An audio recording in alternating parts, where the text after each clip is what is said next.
to be involved in conspiracy theories. You know, there are lots of them. They can go on. We can speculate on that forever. What we really need to know is how those buildings came down.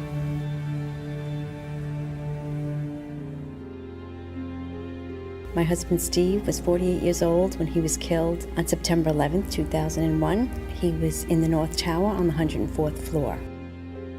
There are so many unanswered questions, and that's scary to me. We never had answers. Nobody ever stopped to have a scientific investigation. A scientific investigation. A scientific investigation. Tribute lights in the New York skyline. An annual memorial to the lives lost on 9/11. Yet there's still more light that needs to shine, revealing truths that their family members deserve to know. September 11th, 2001, a day that changed history. 4 planes went silent and off course. 2 of those planes crashed into the World Trade Center Twin Towers. Several columns were severed, and the jet fuel ignited fires that spread over several floors.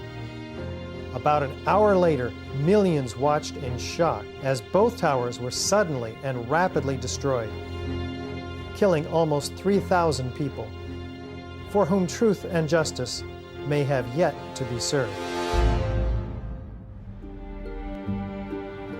Hi, I'm Richard Gage, AIA, licensed architect of over 20 years and member of the American Institute of Architects.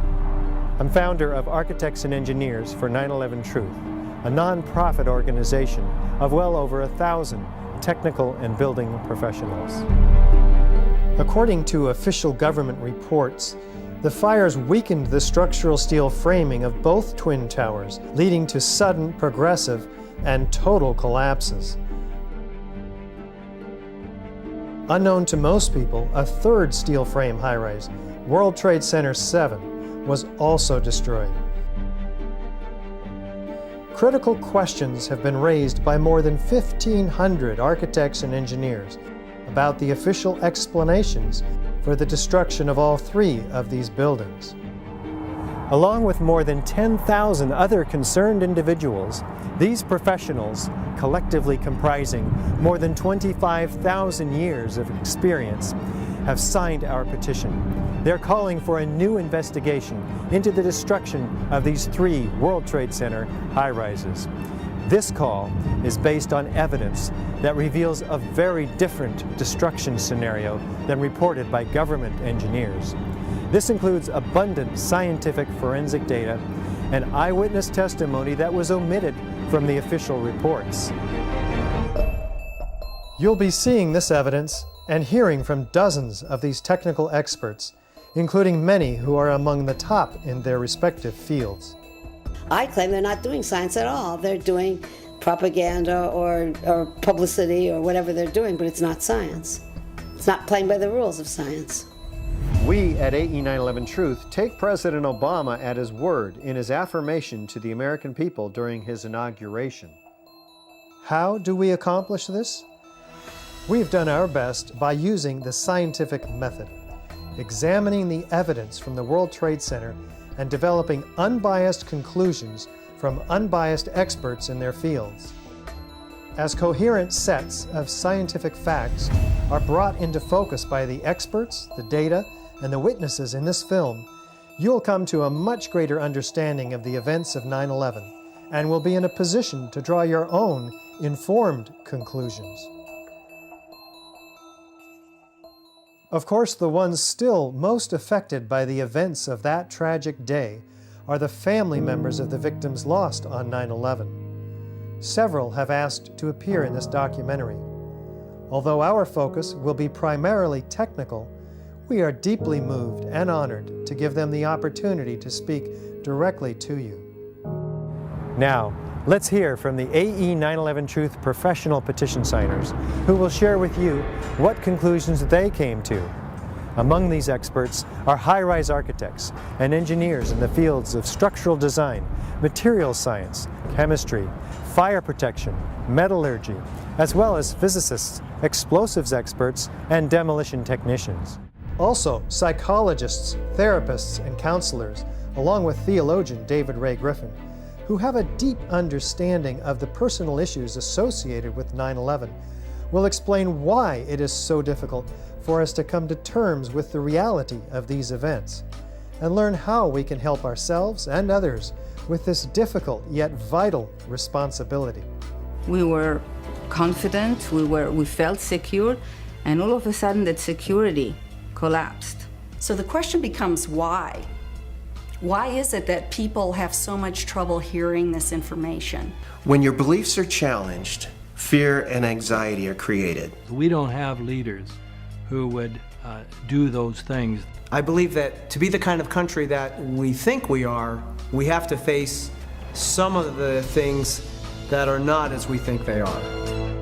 We need the truth in order to heal.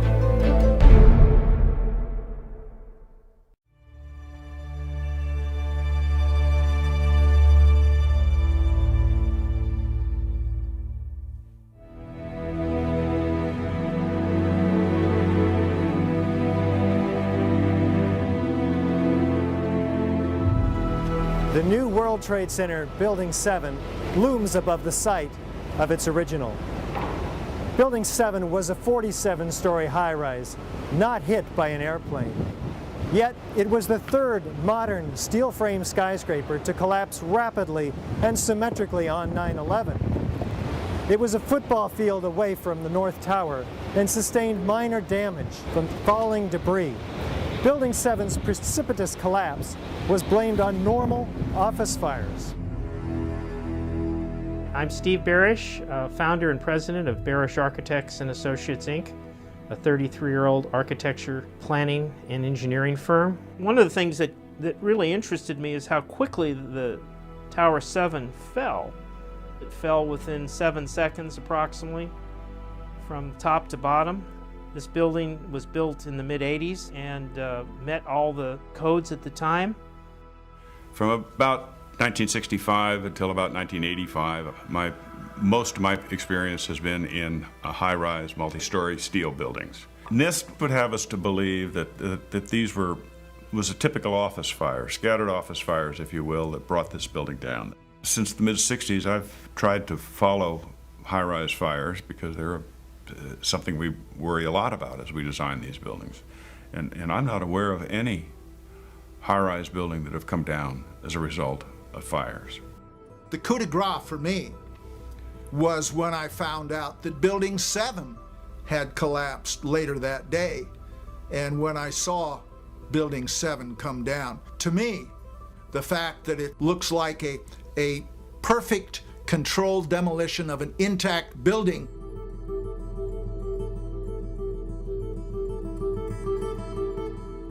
I mean, that's what I call a smoking gun.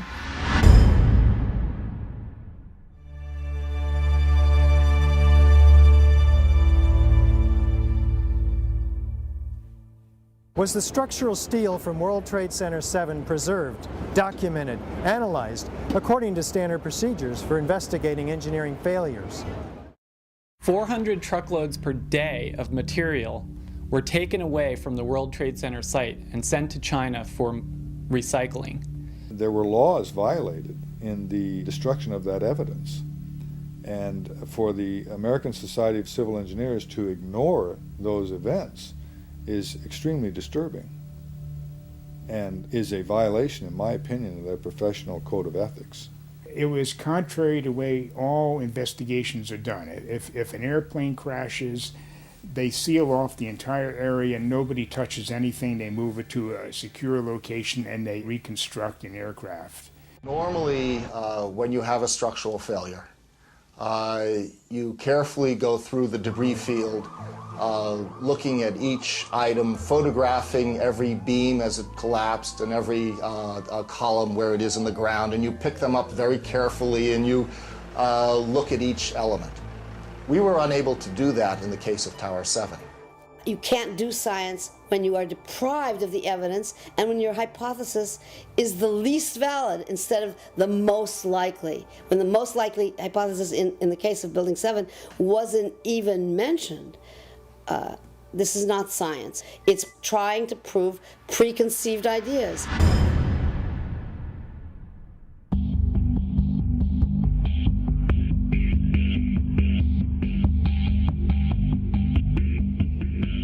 Was a proper investigation performed that might have revealed the use of accelerants or explosives in World Trade Center 7's destruction? NIST concedes that they found no evidence for explosives. So then we asked them, well, did you look? And they said, no, we did not look for explosives or residues of explosives. Big explosion. Blew us back into the 8th floor. I'm okay, all right? Here, hold on. You want to call your mother or something? Just the fact that there were explosions means they need to be investigated. Keep your eye on that building as they coming down. The building is about to blow up. Moving back. We are walking back. There's a building about to blow up. We don't have the real story on what happened because there wasn't a proper investigation done.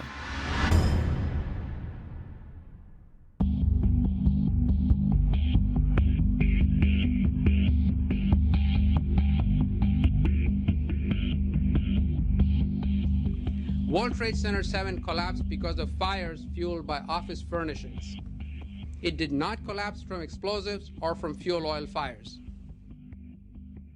As reported by the New York Times, engineers were baffled by the collapse of Building 7. Since no steel frame high-rise has ever completely collapsed due to fire, how are we to understand this mysterious event? High-rise buildings simply do not collapse due to fire. There has never been until 9/11 an experience where a high-rise building that was steel frame completely collapsed.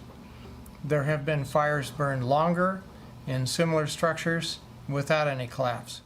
This claims the fires were very large, very hot, and long-lasting, when in reality, observation, which has been researched by many people, shows these fires did not last very long. They were not in the locations where NIST claims they were at given times. I'm a fellow of the American Institute of Architects. For the 40-plus years that I've been practicing architecture, I have designed a variety of buildings from small houses to high-rise office buildings. Some of the high-rises that I've worked on are 1 shell and 2 shell here in Houston. I was project manager for a 22-story office building in Akron, Ohio. Later in the day, when World Trade Center 7 collapsed, they had already showed us pictures of a few fires in that building, and I mean, they weren't even raging. And how could that cause a building to collapse as if it were imploded? Couldn't happen.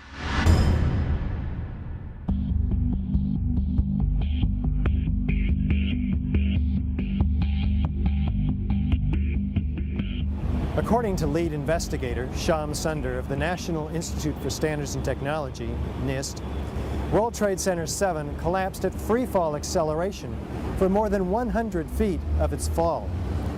What does the speed of the collapse reveal to us? Essentially, in less than 7 seconds, Tower 7 came down upon itself. It's just like taking your car keys out and just dropping them. That's how fast the building came down, for over 100 feet. And the only way you can get that is when there's zero resistance. And so what we're looking at is a building just coming straight down, falling right through itself with zero resistance. Buildings don't have zero resistance, which is why you feel comfortable walking into a building. This building had 40,000 tons of structural steel in its structural system, and that is intended to keep it from going anywhere.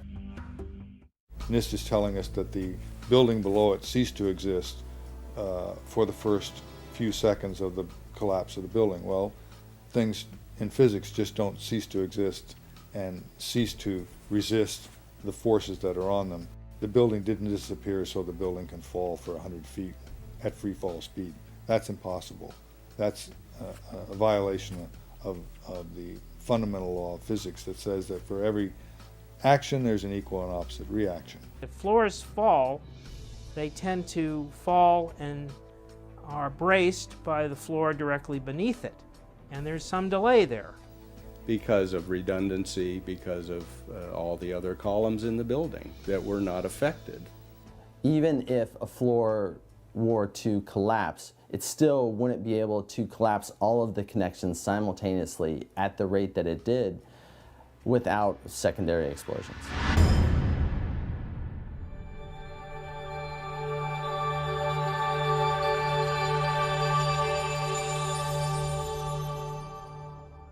We might anticipate that an unevenly damaged building would fall over. Yet, videos of the collapse of Building 7 show a fairly symmetrical fall. How do we make sense of this? If the buildings had come down by fire, we would have seen a more natural progression of collapse. And clearly a more asymmetrical pattern should have been present. The symmetry is the smoking gun. It cannot happen that when you have asymmetric damage, you will get a perfectly symmetrical collapse. The exterior columns on the outside as well as on the inside at the bottom would have to be severed almost at the same time. I worked for Controlled Demolition Incorporated, CDI, the top-rated explosives demolition firm in the world. What I saw, it was a classic implosion. The center of the core, the penthouse area, starts to move first, and then the building follows along with it.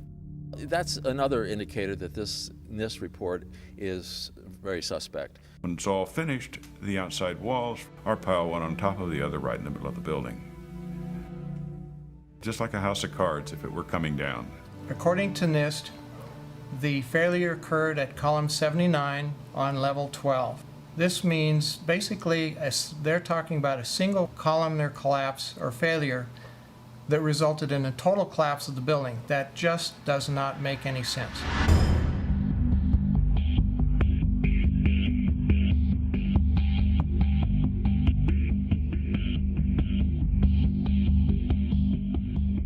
The explanations from FEMA and from NIST don't add up. But there is enormous circumstantial evidence, circumstantial and actually physical evidence as well, that would lead us to a different conclusion. And the conclusion is controlled demolition. Dit is controlled demolition. Zeker weten. Zeker weten. Er is nagesprongen. Dit is in opdracht gebeurd.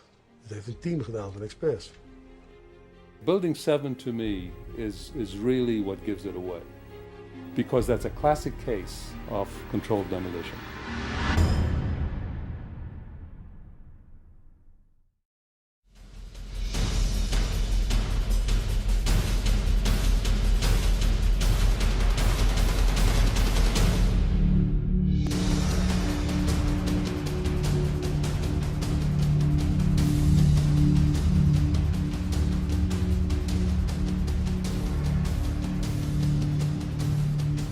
This is the original site of the World Trade Center Twin Towers.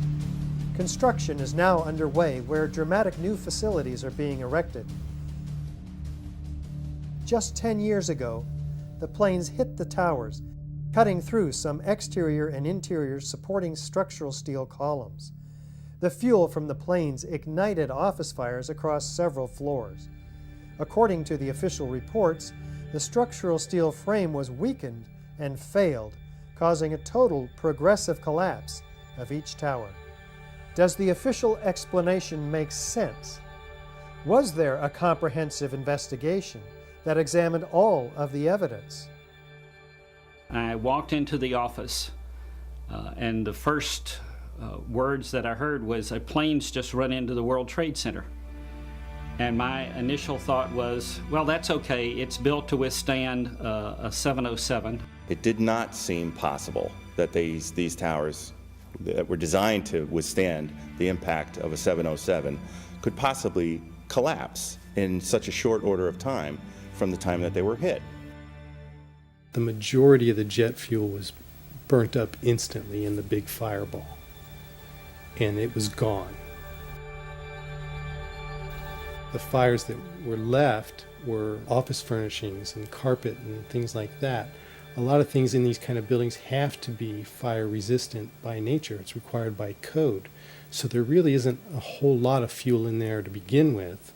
The media portrayed these fires as being extremely hot, but the fires were not that hot in World Trade Center 1 and 2. If you look at the NIST zone data, you could see this. And to use our own powers of observation, you could tell by seeing these fires and seeing black smoke come out the windows. That means that the fires were oxygen starved, and it was incomplete combustion.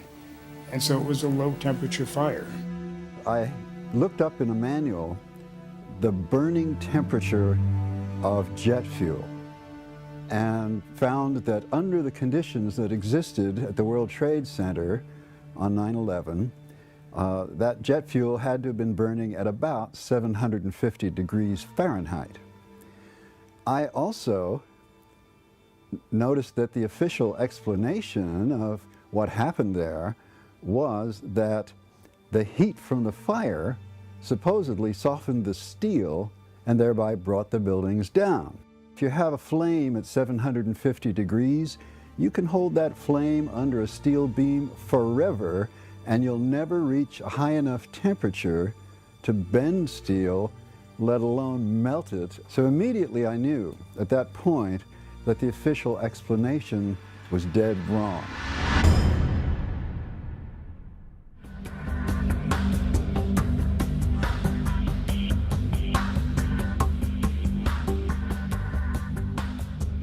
Rather than a slow groaning collapse that we might anticipate, the Twin Towers show in the videos a very rapid, sudden onset of destruction. What does this imply? NIST claimed that the upper section of each of the towers crushed the lower section. However, when you watch video closely, in the case of World Trade Center 1, you'll see that the upper section disintegrates itself. It appears to be a controlled demolition of its own of the upper section. The top section, pushing on the bottom section, it's going to meet equal forces as it goes. Both sections are going to be demolished at the same rate. So by the time you've crushed up 15 stories below it, the top 15 stories are also going to be crushed. And so there's nothing left now to crush the rest of the building. You're looking for a jolt.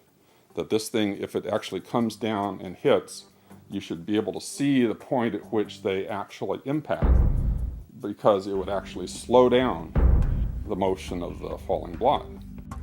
Before the tower started collapsing from the top, the antenna started to fall. And the antenna, of course, was over the middle of the elevator shafts. I'm very familiar with the interior structure that surrounded the elevator shafts and the accessibility which the elevator companies had 24/7. It wouldn't be a problem once you gained access to the elevator shafts. Then a team of loading experts would have access to all the core columns and beams. The rest could be accomplished at that point by just the right kind of explosives for the job at hand.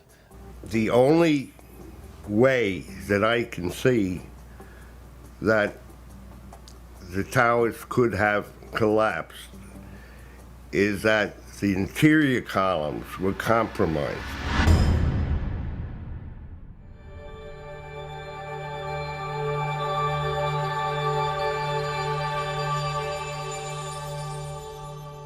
Over 100 first responders reported sounds of explosions and flashes of light at the onset of destruction of both towers. These were not discussed in the NIST report. What did these eyewitnesses actually see and hear? As we were getting our gear on and making our way to the stairway, there was a heavy-duty explosion inside the lobby.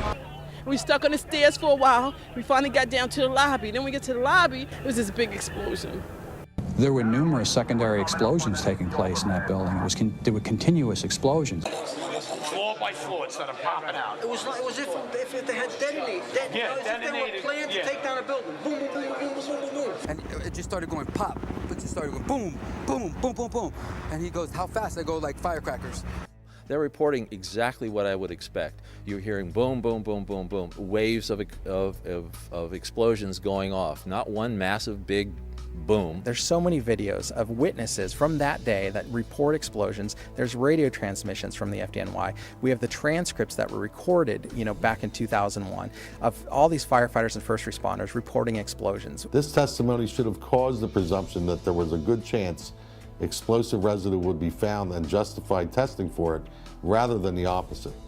It doesn't look like a collapse. It's like a huge mushrooming, billowing kind of an event. That whole thing looks nothing like a building falling down. It's a building being blown up. That's what the physics shows. Yet they refuse to consider the possibility that explosives or some other form of demolition device could have been used to cause the collapses of the towers. And the fact that controlled demolition is consistent with all the available technical evidence. And the response to that request for correction is NIST simply saying they're unable to provide a full explanation for the total collapse, even though that was their task given to them by Congress.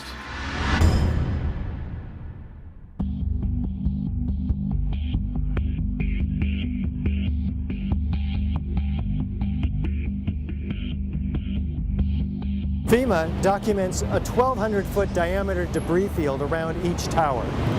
Videos show multi-ton steel sections of hundreds of individual steel pieces ejecting out of the towers at 60 miles an hour for a distance of 600 feet. They also show clouds of debris pulverized in mid-air and isolated explosive ejections as many as 60 stories below the so-called crush zone. Videos also show the near total destruction of both towers. What does all this tell us about the forces and energies involved in the destruction? Large multi-ton beams were hurled hundreds of yards laterally.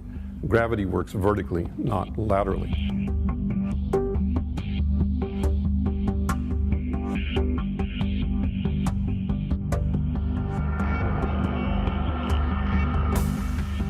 So something's happening to throw these things horizontally at those kinds of speeds.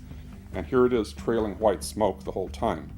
It really is indicative of some kind of explosion. The individual explosions that I noticed 20 and 30 and 40 stories below the collapsing structure. And naysayers tend to say, well, that's just air being blown out the windows. I mean, it doesn't really work to say it's just air pressure. And I've estimated these are coming out faster than 100 miles an hour. The floors pancaking upon themselves would create gushes of air out the side, but not the kind of explosive force that we saw that would throw I-beams across the street into the windows of other buildings. The ejection of the materials out of the building, the manner in which it fell, the speed at which it fell, exhibited all the signs of demolitions and the completeness of the destruction down to their individual elements. As an architect, I would expect to see larger portions of the building floors, the decking, the steel decking, the concrete topping, much larger remnants of what the structural components of this building was. What happened to the concrete? The concrete was pulverized, and I was down here Tuesday, and it was like you were on a foreign planet. All of Lower Manhattan, not just this site, from river to river, there was dust, powder, 2-3 inches thick. The concrete was just pulverized.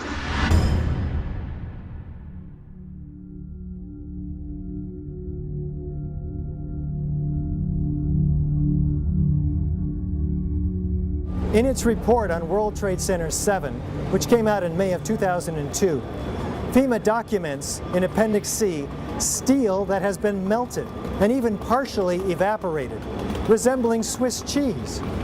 What are we to make of this? I'd like to know why NIST excluded the evidence of melting steel.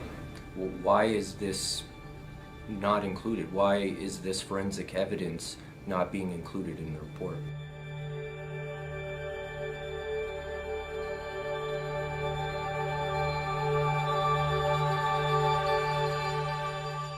First of all, let's go back to your basic premise that there was a pool of molten steel.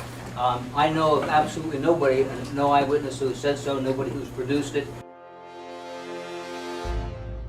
You'd get down below and you'd see molten steel running down the channel rails. Like you're in a foundry. Yeah, like lava. Like it was lava from a volcano. Actually melted beams where it was molten steel that was being dug out.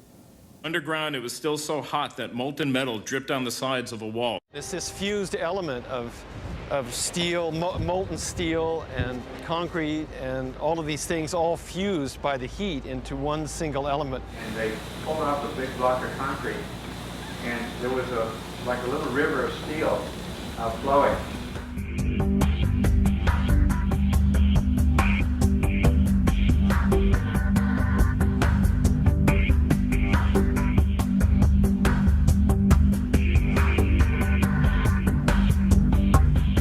Many witnesses, firemen and lots of people described the flowing molten metal, iron or steel at extremely hot temperatures, and John Gross categorically denied their observations, so that because their observations don't fit his preconceived notion, he not only ignored evidence, he denied evidence.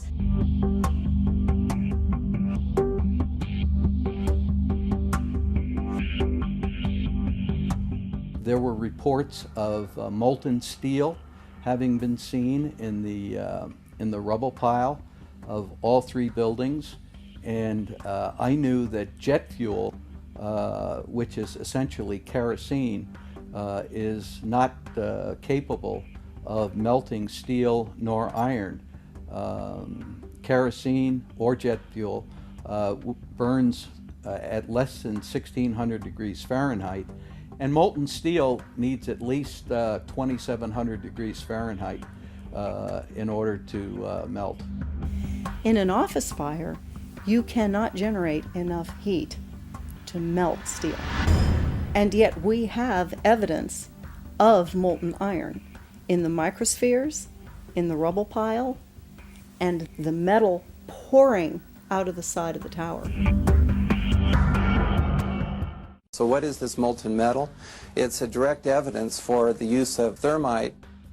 An incendiary used by the military, thermite is a compound of iron oxide and aluminum, which when ignited sustains an extreme heat reaction, creating molten iron.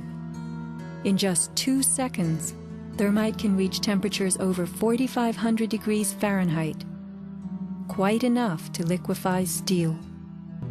We know that open-air fires cannot burn hot enough to melt steel, but metal had melted at the base of the towers. I found a pore in the steel that had pure sulfur embedded in the pore, which I thought was very strange, and so that's when I really started looking for sulfur and finding it in more abundance in some of these phases. There's a government theory that calcium sulfate from gypsum boards was the source of sulfur, and that's wrong. Calcium sulfate cannot undergo any kind of a chemical reaction that produces the element sulfur, and we're not dealing with any kind of compound of sulfur. When we're talking about sulfidation, we're dealing with the element sulfur. There's a version of thermite called thermate, which has sulfur in the thermate. And what the sulfur does is it's sort of like salt on ice. And it just basically makes the steel melt at a lower temperature. And if you do a search on Google for thermite and building demolition, you can find devices that have been fabricated and invented that use thermite for building demolitions. In the case of thermite cutting charges, you would have heard far less noise, since they are worked by thermal heating, melting of the steel, rather than an explosive cutting as in RDX charges. Overflights had detected with infrared camera 1400 degree Fahrenheit hotspots on the surface of ground zero, and that being there for a week indicates that there was something very hot going on below the surface. So thermite would also explain potentially the fact that the fires could not be put out at ground zero. The fires lasted for quite a while, but most importantly, they were deep within the pile, where people would expect that the environment was oxygen starved. And thermite could explain this because it has its own oxidant within. It's actually the metallic oxide that provides the oxidant to allow the incendiary thermite reaction to occur, even underwater.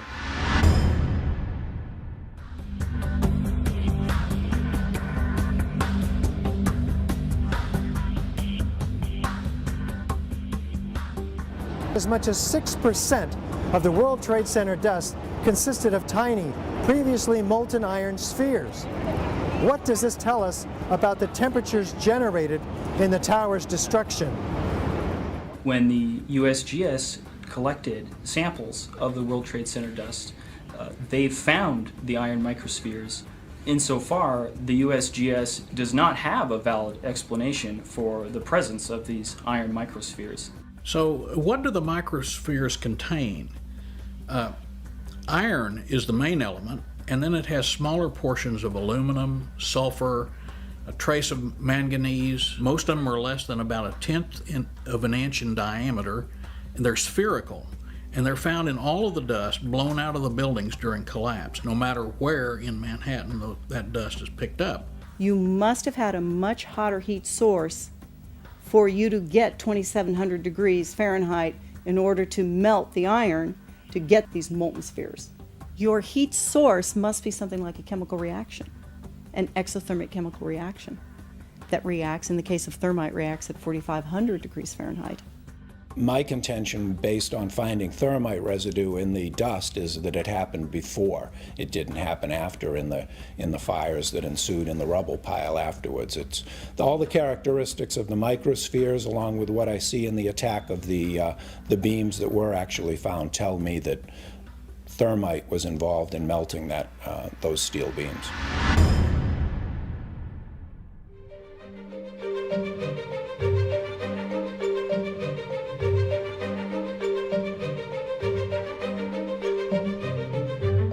Out of the ashes of the World Trade Center devastation rises the Freedom Tower, whose foundation, however, is shrouded in question.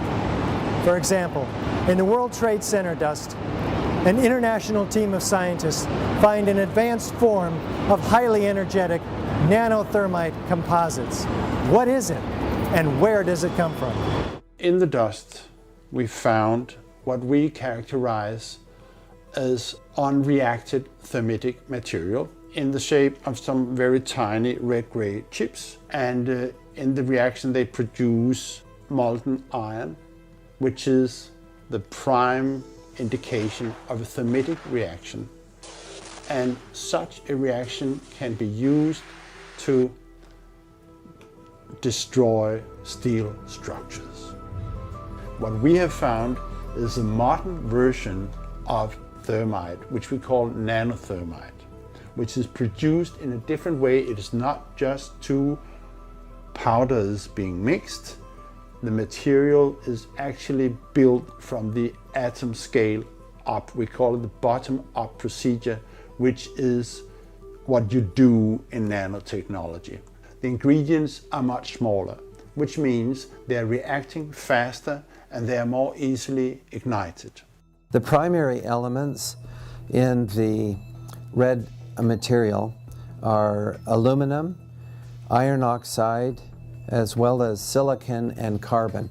The iron oxide appears in faceted grains, approximately 100 nanometers across. The aluminum appears in thin platelets, about 40 nanometers thick.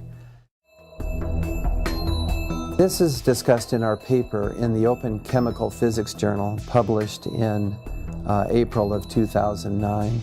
So far, none of these papers have been refuted in the literature, the scientific literature. So that means they are unchallenged in the scientific sense. They stand as an indictment, really, of the official story of 9/11. We also took paint that came off of the WTC steel and looked at that in the SEM and did a compositional analysis of that and found that it was not similar to the red gray chip or the red layer of the red gray chips. This cannot be paint. Paint does not have these exotic properties. It's impossible. This is material that is of military use that really shouldn't be there.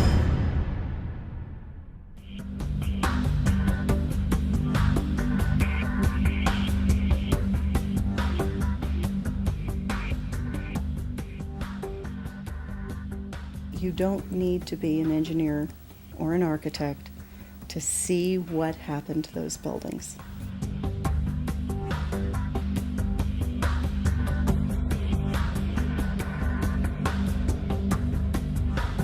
Any honest investigator would be looking at this and looking for explosives and so forth.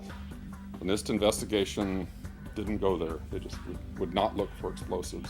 This has been the work of independent researchers, not NIST.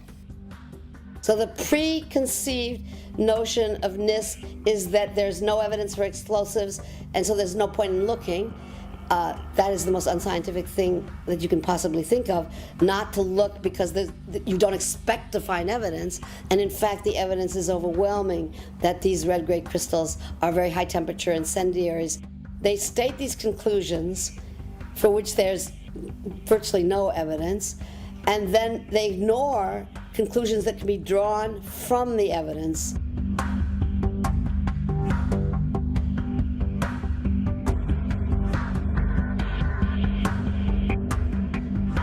The only way that a building can accelerate as it collapses is by having pre-engineered, precisely timed, and precisely placed explosives. In other words, controlled demolition.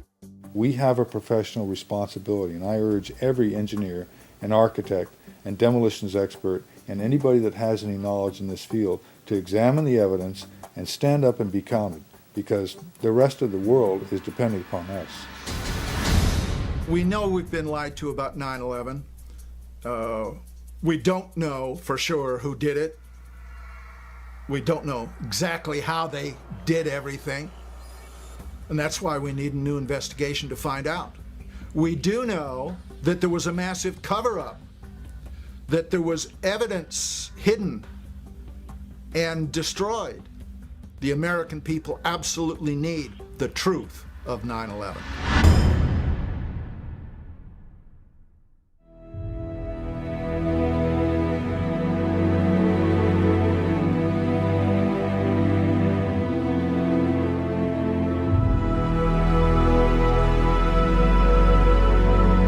Some kind of consciousness raising on my part before I was willing to look at the possibilities.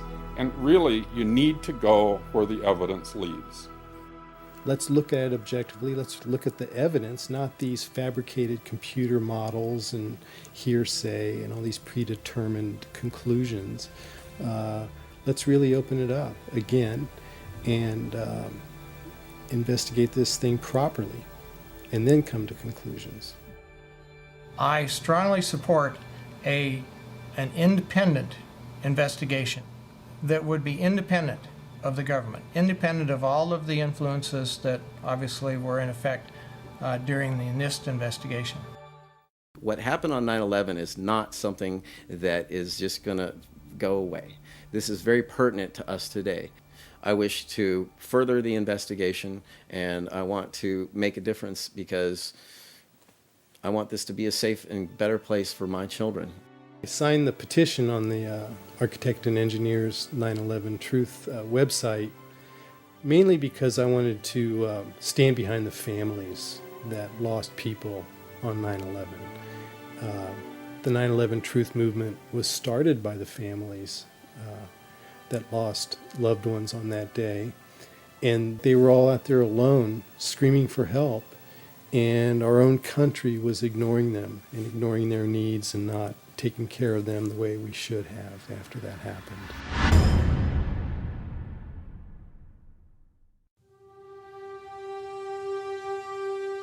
Most of us who have lived with the events of 9/11 have, as a result, experienced some kind of trauma.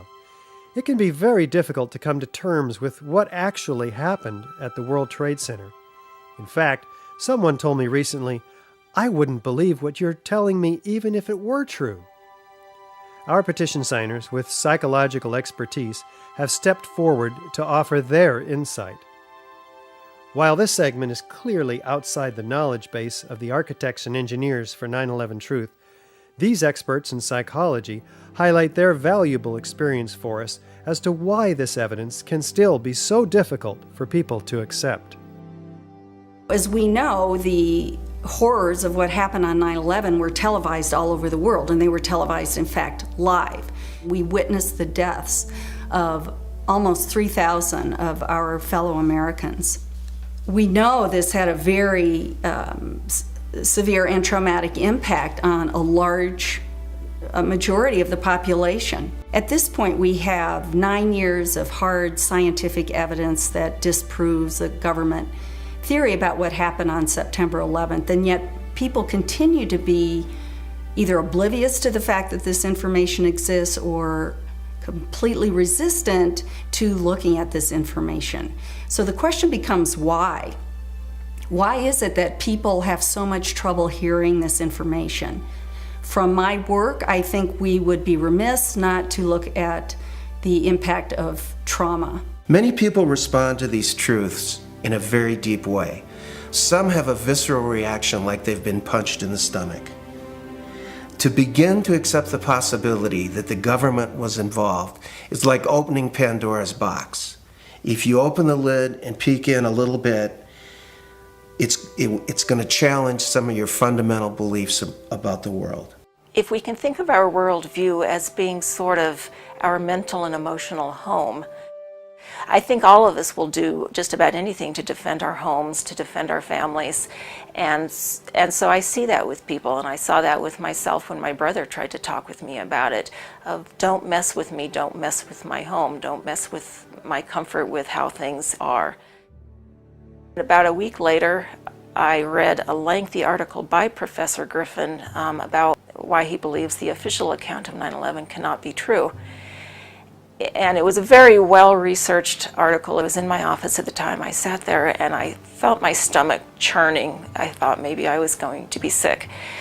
And I leaped out of my chair and ran out the door and took a long walk around the block, around several blocks, and just broke down. I understand now that what was happening was my worldview about my government being in some way my protector, almost like a parent, had been dashed, and it was like being cast out into the wilderness, I think is the closest way to describe that feeling. And I sobbed, felt like the ground had completely disappeared beneath my feet. And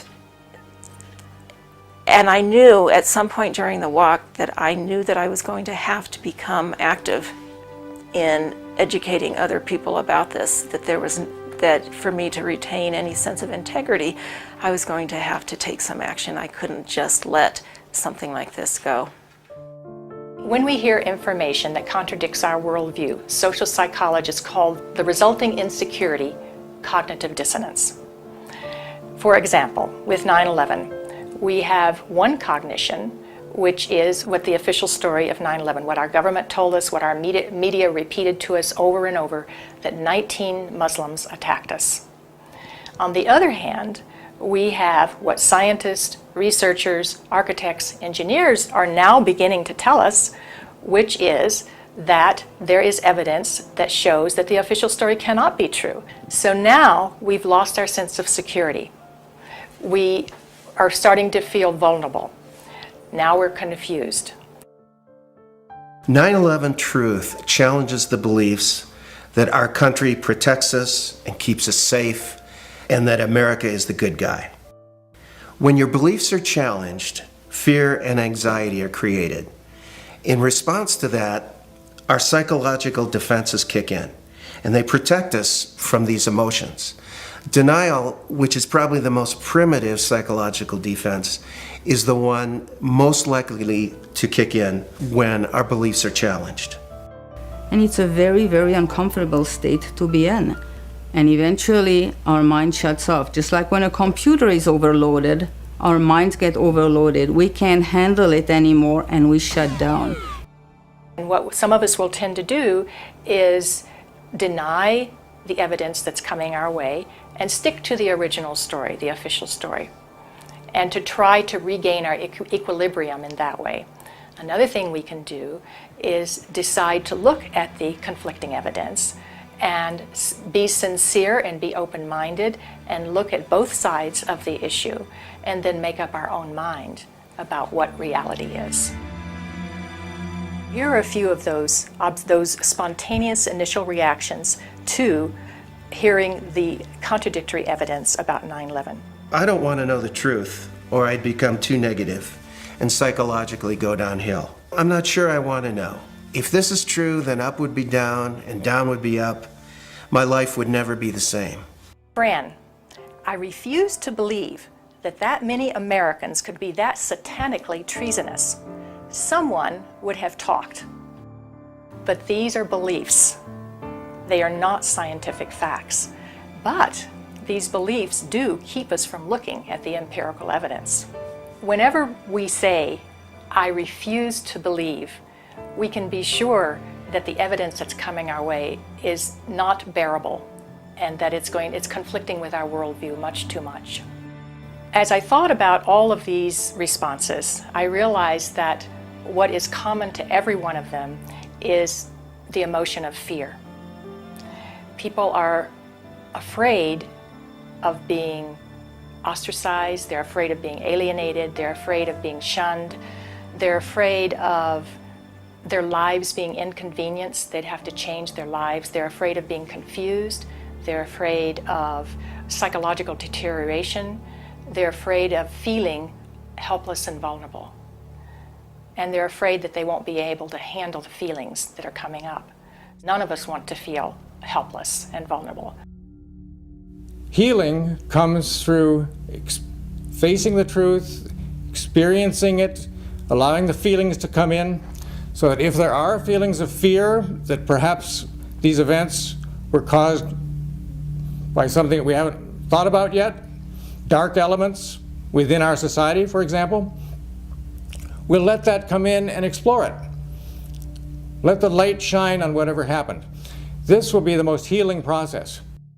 After World War II, part of the way that Jewish people honored the dead was by making sure that the truth was known and that the value of these people was respected.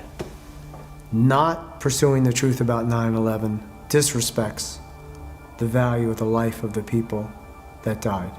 Thinking that we're above such things, that it could happen in other countries, but it couldn't happen here, that's a lack of humility, and that's excessive pride. And so not being able to see our dark side or our weaknesses is the most dangerous thing. A feature of American history that makes us particularly liable to this pride is this notion that's called exceptionalism, that America is the exceptional nation. And that began from the beginning as this country was formed. The people would say, well, there was so much evil in the European countries, so much cheating, so much lying, so much using the people for the ruler's purposes, but not in America. We have leaders that are free from those sins. So I think this has made 9/11 particularly difficult for Americans. So we need to understand that questioning is patriotic. Questioning is what we're supposed to do as citizens. That's our duty.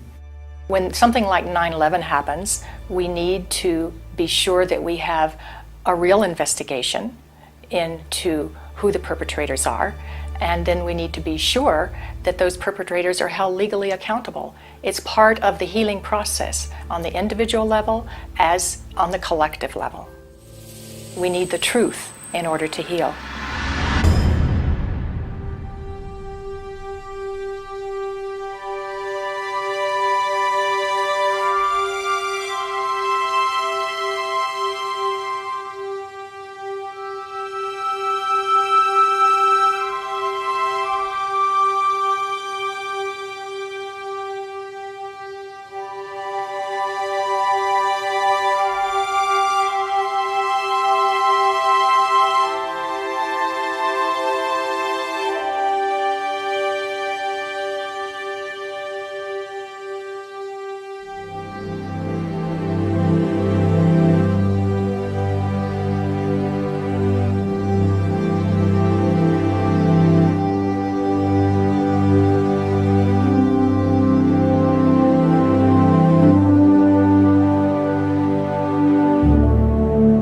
My name is Bob McIlvaine. I'm from right outside the Philadelphia area, and I'm the father of Bobby McIlvaine, who was killed in the lobby of the North Tower on September 11, 2001. He was one of the first 10 bodies found. We took him home that week. We were one of the few. I finally found the doctor who examined him. All his injuries were in the face, the front of his face was blown off, massive cuts in his chest and his right arm were blown off. To me, that means explosion.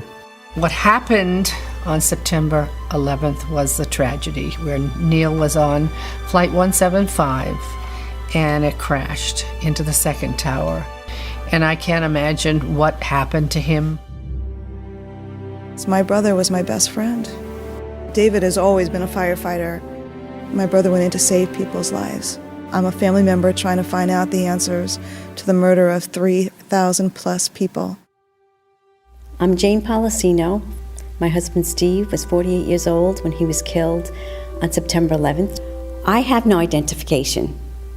Why is that? It seems to me we should know why over 1,000 victims there are no trace for, and no identification, no trace of over 1,000 victims. Just a few years ago, they were still finding body parts on the roofs of buildings. What is that? We should know why there are over 700 bone fragments found on the top of Deutsche Bank building, less than a half an inch long. We should have that information. Why were they up there? Why weren't they found? What kind of explosion was there? And the explosions were brought up many a times, talking to firemen, talking to medics, talking to everyone. Everybody talked about these explosions. I want the officials that are in power to ask the questions. I want answers. Please look at architects and engineers. People all around the world, scientists, all around the world are questioning this. When you bring science into the equation, that's so important because you can't argue against science. And there's some deep, deep explaining to do. The bottom line is that it needs to be investigated properly. We will never heal. This country will never, ever, ever forget that day. We have to demand a new investigation. I want justice here.